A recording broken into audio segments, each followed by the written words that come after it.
Got an inbound aircraft RJ-7 with emergency as a cracked windshield. A winter storm has shut down nearly every runway in northeast Wisconsin.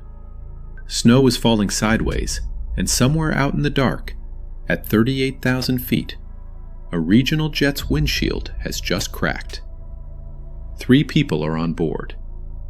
This is the story of GoJet Flight 3389 and the one runway that stayed open for them.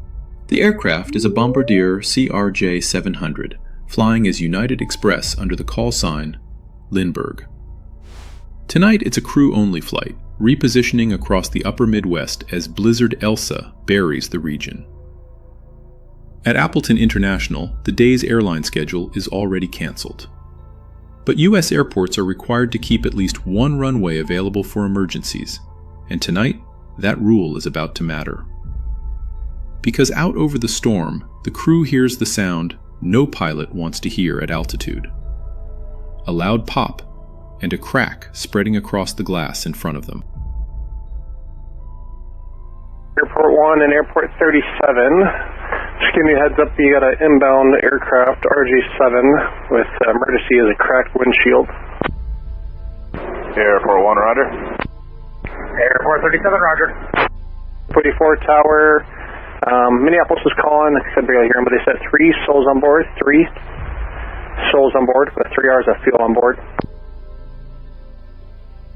Roger, 3 souls on board, and can you repeat the last part?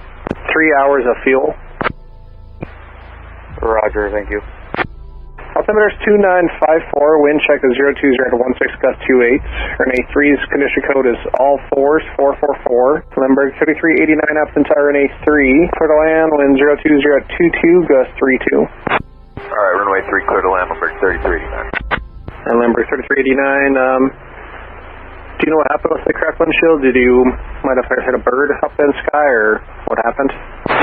We were at 38,000 feet, so it better not have been a bird. But didn't see it. It was dark. We just heard a very loud pop and noticed the windshield was cracked. Roger. And Airport 1, we do recommend extreme caution on the ramp. It's very slippery. Roger, thanks for the heads up on that. It's been noted. We feel it. The crew declares an emergency and turns for the nearest field with a runway long enough and clear enough to take them. On the ground, Appleton's controllers and airport crews go to work, clearing taxiways, staging the trucks, holding runway 3 open in gusts touching 32 knots. Minneapolis Center passes the numbers ahead. 3 souls on board, 3 hours of fuel. Then, out of the snow, Lindbergh 3389 is cleared to land and puts it down safely on runway 3.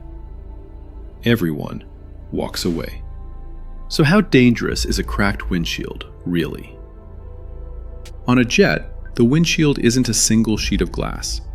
It's a thick, heated, multi-layer laminate built to survive bird strikes and the pressure of high-altitude flight. Most in-flight cracks involve only an outer layer, and the structure holds.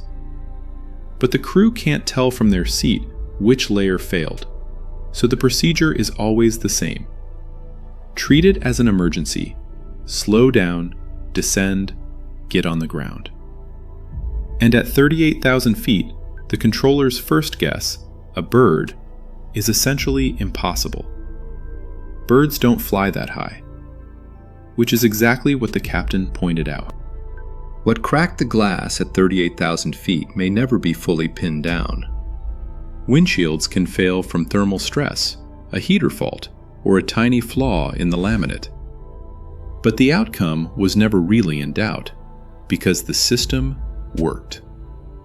A trained crew, a clear procedure, and a snowed-in airport that kept one runway open for exactly this moment.